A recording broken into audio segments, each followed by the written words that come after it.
What's up everyone, welcome back to the channel. Today we're going to look at my personal reasons why I love the Steam Deck and maybe why you should think about getting one in the future or why you should be excited to be receiving yours. And I'm also going to throw in a few cons and stuff because it isn't perfect, nothing's perfect, and there could be some things that could be improved on in the software, so I might as well bring it up now and then see if anything happens in the future. We can go back and reference this video and yeah, let's get into it. So I've got a list of things here that I really do love about the Steam Deck. One thing for me, which is a big thing for me, emulation. Emulation on the Steam Deck is pretty mad. See, I'm 25, so like my era of gaming is like PS1 onwards. If you're an older dude, maybe like in 30s, then you'd be like a Nintendo 64 or Genesis or Dreamcast, or just an older era. So all these play fine on the deck, but for me personally, PS1 onwards, maybe a few Game Boy Colors sprinkled in there. And yeah, everything works perfectly for me. Up to PS2, I've had a couple of slowdown issues with PS2, as you can probably see in a couple of these bits of footage I'm splicing in. SSX Tricky was a little bit dodgy for me, and SSX Free, but it's rectified by the fact that you can play it on the GameCube. So if you're good at tweaking and stuff, and that'll list onto a con of mine, if you're good at tweaking, then yeah, you really like the device because it gives you a lot of customizability when it comes to emulation setup. And if you know a game is out on Xbox, on GameCube and PS2, try both versions, and also try the PAL version too, because PAL versions only have to run at 50 Hz. So I found that you can get 100% speed easier on the PAL version. I've been mostly playing my games in PAL anyway, and I don't really see a difference. As long as you lock the refresh rate down to 50, good to go. I'd say it can emulate up to PS3. So I haven't really delved into PS3 emulation because it uses a bit too much power for my liking. I prefer to have more battery life. If you're playing PS3, you're running at like 20 plus wattage in most games, and yeah, the Steam Deck seems to lack the cores to be able to fully utilize the PS3 emulation to its fullest. You can look at ETA Prime did a good video on the Steam Deck, and he loves playing Skate 3 in a lot of his PS3 free emulation videos, and it just lacks the cores available to be able to properly run that at full speed. So I'm really delving into PS3, but I know a couple of games do work well, like Demon Souls for example. That's a good one to be able to play on the PS3. Yeah, just emulation in general, absolutely amazing for the device. If you've watched my videos in the past, you can see I've done like showcases on PSP, PS1, PS2, Wii U, 3DS. I mean, you can play DS. I haven't showed off any DS games, but it's kind of obvious that you can play DS. 3DS, less obvious, so I kind of showed off that first. But yeah, as far as emulation goes, the device is an absolute beast. I'm currently playing Metal Gear again, Metal Gear 1, PS1 for the first time, really enjoying it. Duck Station emulator. If you haven't seen my Metal Gear video, check that out, because I do explain why Duck Station emulator is a really good emulation application over the RetroArch cores you can implement, and you can still get achievements too. I mean, I love unlocking achievements, so I mean, if I can get achievements in PS1 games, it'll push me to play the PS1 game more so.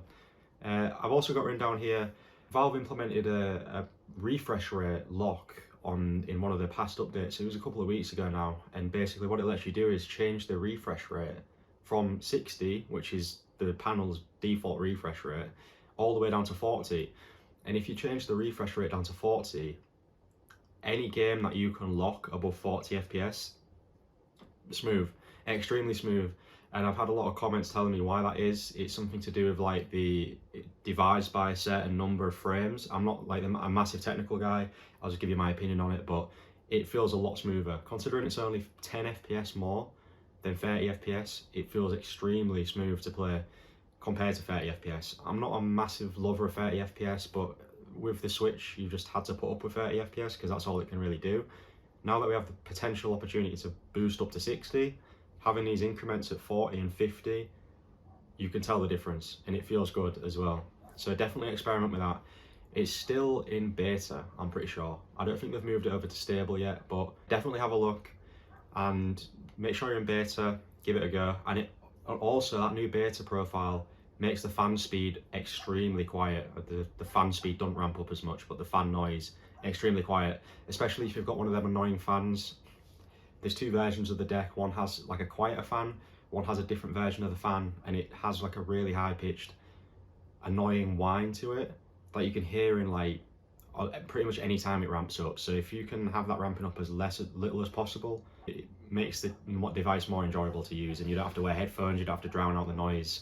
It's a lot better than just having this fan noise whine at you all the time. The Steam Deck is basically a PC, and that means you can change the settings in every game, which if you're a big PC guy or you like to tweak settings, it's amazing, because like you get the chance to play at extremely high settings, or you can boost it down to low, and then that lets you mess about with the TDP, and it allows you to just have more customizability over if you want to have more battery life, or if you want to max out the settings and get it looking beautiful.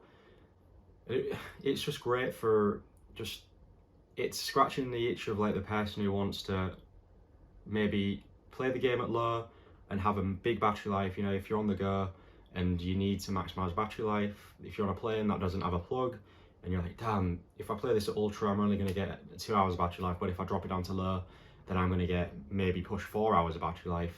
That extra 2 hours is a big difference. So just the fact that you can change that on the fly, extremely good. It isn't as user-friendly as the Switch. So the Switch, you could just grab a game cartridge, slot it in, and you're good to go. Maybe download an update, but yeah, it's pretty idiot-proof when it comes to playing a game. The Steam Deck, slightly harder than that. You've got to navigate the Steam store, which isn't massively implemented amazingly on the Steam Deck. It's quite clunky, and you can normally get yourself into positions where you've got to use the touchscreen because it's just not mapped properly for the controls, and it's a little bit frustrating, a little bit clunky, but at the end of the day it works. And it's basically implementing a web store into a small handheld device, so they've done it well, and over time it will get a lot better. But as far as like comparing it to the Switch, plug in a cartridge and play, to downloading a game, you've got to make sure that it works. And if it doesn't work, you've got to do research online and find out how to change the Proton that you're using to maybe experimental, or a GE Proton, which you have to download completely in the desktop mode, so that might be out of bounds for most people who don't want to tweak anything. So yeah, it's not as user friendly, and I can see people being intimidated by the device when a game they're expecting to work doesn't work, and people online are saying, yeah, well, if you go into desktop mode, you download GE Proton and that'll get it working. A guy who doesn't really know how to do that is going to be like, bro, how the fuck do I do that? So it's not like as easy to play games sometimes as it is on the Switch. But saying that, if you're willing to learn and you're willing to put the effort in because you really want to play these games on the go in a lot nicer looking ways, and yeah, just with a nicer handheld in general, and you've spent the money on it, you're going to want to put the time in to learn how to use it. So it's a pro and a con there. But if you don't have enough time to learn, then you will get frustrated by some of the games that don't work. But yeah, there seems to always be a fix for something that doesn't work.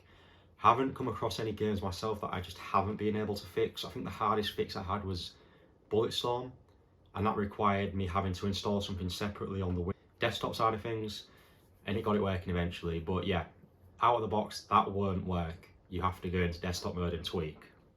Another thing about customizability I want to say is the ability to basically customize the box arts and stuff for your games.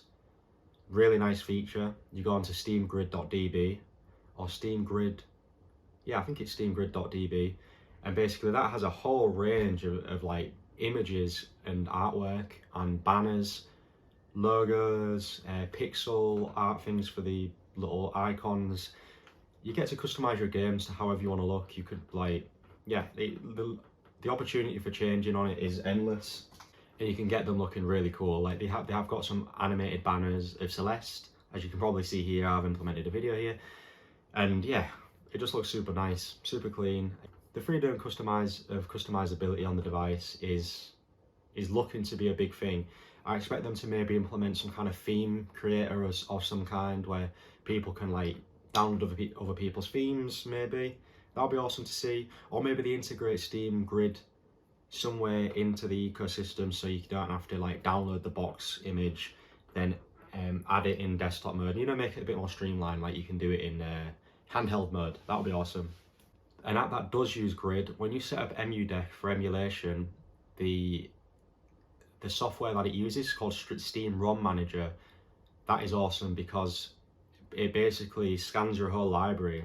It creates a ROM folder with a load of different systems in it, and you put your ROMs in the certain system files, it finds the games, adds them to the front end of the system, the game mode, and then it automatically downloads box art for the game as well, so you don't have to do that manually, it does it all automatically. And you can also change the box art too. Loads of options of different box arts. I've got some really nice looking PS2 box art, and yeah, it makes it easier. Emudeck for emulation is insanely good to use. You need to use that for emulation. Don't do it yourself. As much as you want to do it yourself, Emudeck, it does all the back end stuff for you, and you can do like an expert mode where you have like the ability to change so many different things. Like you can tick a load of boxes, and it's like it tells you that you need to put like the Yuzu keys and firmware in a certain folder. It's just really user intuitive for like people who maybe haven't ever installed emulators before. So definitely use Emudeck when you're installing emulators, 100%. Another pro about using the Steam Deck, cheap games. I mean, it's a big one. You're spending like, I go into a shop and I want to play Bioshock Collection. I bought that for 30 quid when it first came out. Bioshock the Collection, it's been out for years, but they ported it to Switch and I wanted to play it handheld. Sadly, the only way to play it handheld was on the Switch, so I had to pay 30 quid. Now, go into a key website like CD Keys and Kinguin, or just like All Keys Shop where you can compare the prices. Bioshock the Collection, 8 quid. Gives you all the keys for Steam, and there you go, sorted. You put the key code into Steam and you've got Bioshock the Collection.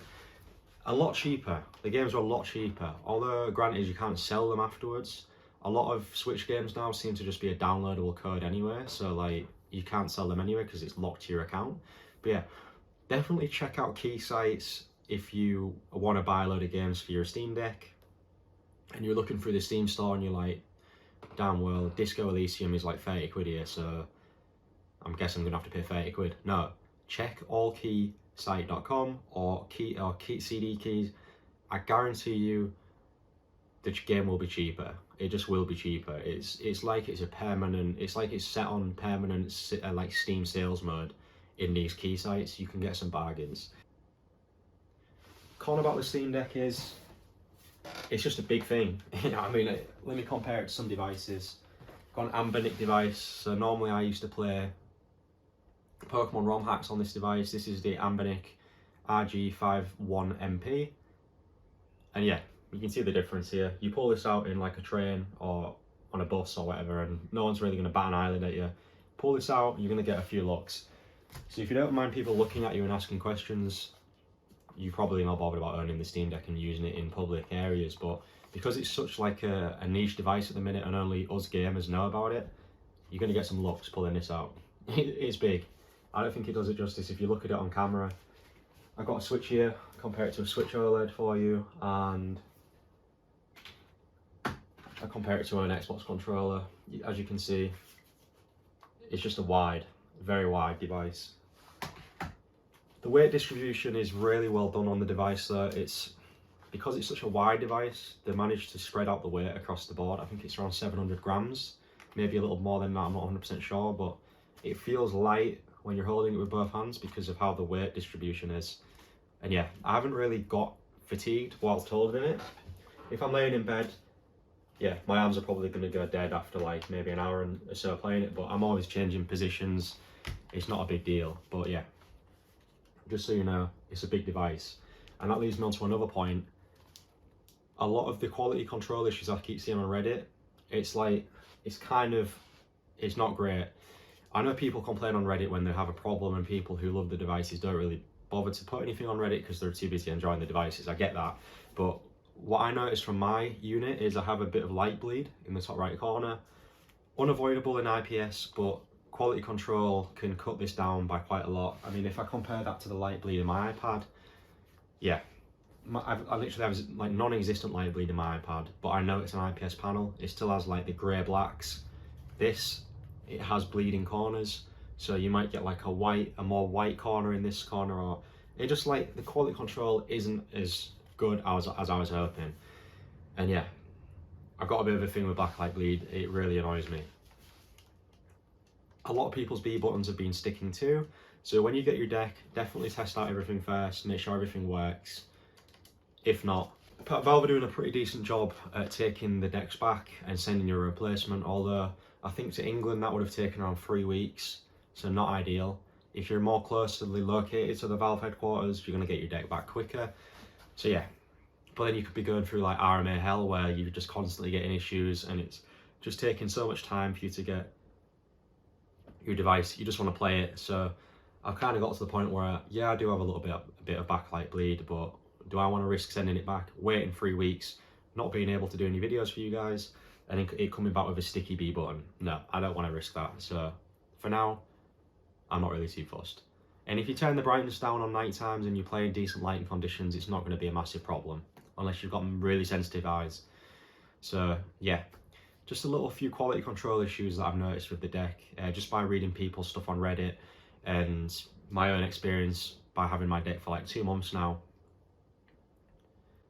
This is a small thing, but I will mention it in today's video because it kind of annoyed me.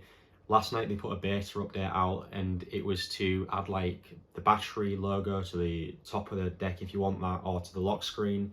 And it also changed the pair profile performance settings.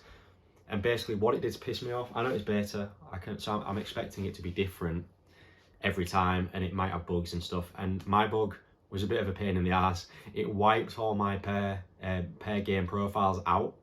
So every time I go on a game now, I have to redo the profile. And bearing in mind this pair game profile was a good week and a bit ago, so I'd like spent time setting every game up that I play with its own profile. And just to do an update and it to wipe that, a little bit annoying, but I know I'm in beta, so I'm not gonna fully take it on to rant about it. But yeah, just a little thing. If you're in the beta, expect there to be a few quirks and a few bugs if you're updating. In very rare circumstances on Reddit, I've seen people's devices actually brick from updating. Not to scare you guys, but like there's thousands of Steam Decks out there now, so you're bound to have some issues with like a couple of them. But yeah, just be wary. Other than that, I haven't had any issues with the beta, and for the new stuff that's coming every time in the beta, it's definitely worth being in the beta. But yeah, just be wary that there could possibly be some bugs in the beta. Something that they need to add, or would be really nice to see, is people, like I was relating back to my older point with Switch people, or people transitioning from maybe games consoles over to the Steam Deck, the ability for someone to save and upload their own game settings, and for you to just download that straight and know that it's going to work 100% on your deck. Lock 60, it saves you having to spend like 20 minutes before you even start playing, tweaking all the in-game settings. And I'm not just talking pair game profiles, I'm talking like, I don't even know if it's possible, but it'd be awesome to see someone like creating a config file of all the settings they used and then uploading it to like a certain section where you can just download that, and say they've set it to medium but they've changed some post-processing stuff to low and it's really helped it boost it to 60, but all you need to do is download that and apply it. That would be awesome to see, and that would save people a lot of time messing about with PC settings that they really don't maybe want to do or really know what they're doing, because it can be quite confusing when you come from a console and seeing all these different settings to mess about with.